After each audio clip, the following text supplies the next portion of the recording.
And I think I think there's a couple of things. I think when we just go back and we say the pandemic, COVID-19, clearly moved us from a clear pandemic where we have seen the world by nation, by country, closing and opening and now preparing for opening, reopening again in phases.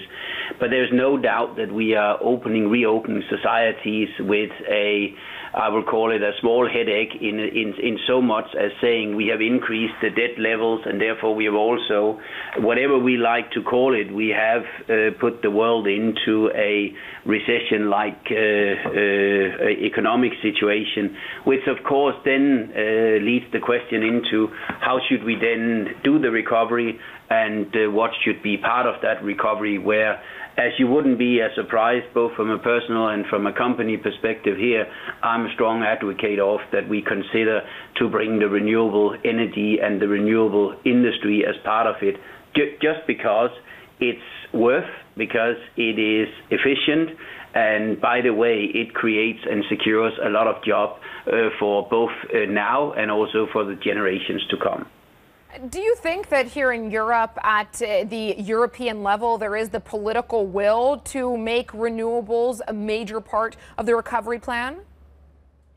I think it was obvious that even before we entered into this in January, I think there was on the agenda a Green Deal. There was country by country in Europe a lot of initiatives driven by both individual countries, but absolutely also by the EU.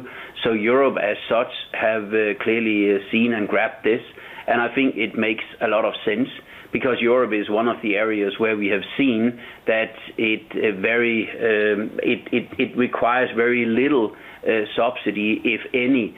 Actually, it requires the opposite. It requires that you have the underlying financing for the future owners, and you have the permitting and also how you allocate wind, and both in terms of onshore and offshore, country by country, but as EU as a whole.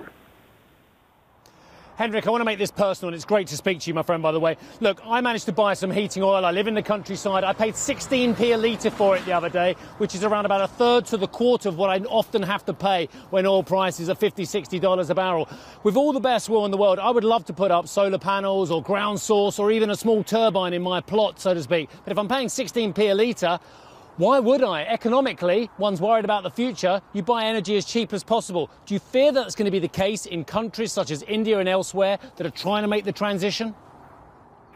I think we probably have to deviate, and we also have to a little bit discuss here, would you believe that you will be able to do exactly the same in 6 or 12 months' time when the world is back and operating to some extent again? Probably not. So both you and I know that there will be some short-term and short-term deviations in commodities like the energy and others. But I will say, contrary to that, you will also have found here that there are major countries around the world that have actually experienced that they will be able to run all of their energy consumption and demand under these circumstances purely based on renewable energy.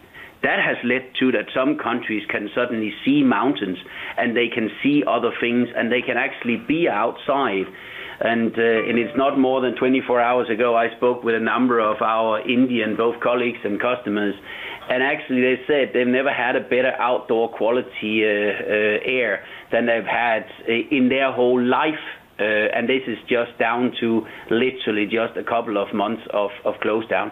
So I think your bargain trade on a short-term wrong thing in terms of your energy commodity here probably shouldn't let us away from that there is a strong underlying consumer and private and also political that can see that there is a difference to be made.